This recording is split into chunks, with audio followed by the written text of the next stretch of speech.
Smart Bangladesh দেখেছি।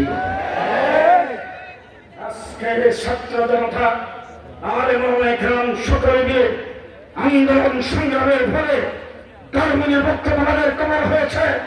Sheikh Hasina লেডিয়ার precis প্রধানমন্ত্রী পেছনের দরজা দিয়ে ভাবতে বাধ্য হয়েছে। পরিষ্কার অবশ্যই বলবো, বাংলাদেশের সামনে নির্বাচন হবে, নির্বাচনের ব্যাপারে নৌকা মার্শা করতে পারবে না।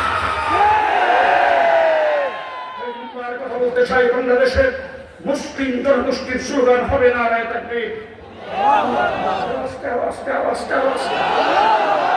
মুসলিম জনগোষ্ঠীর একমাত্র স্লোগান হবে না রায় তাকবীর। বাংলার আমি কোন স্লোগান বাংলার মানে দেওয়া হবে না। প্রস্তুত আছেন? শেষ কথা বলবো, আগামী দিনে বাংলা হবে ইসলাম বাংলা। আগামী দিনে সর্বশক্তি নিয়ে বাংলাকে ইসলাম বাংলায় পরিণত করতে চাই। কে কে রাজি আছেন? দুই হাত উঁচু করে রাখেন। মৌলানা মাহমুদুল হক বলেছেন, আমিও শেষবারের মতো আপনাদেরকে বলে যাচ্ছি, যদি প্রয়োজন হয় সংবিধান থেকে সংবিধান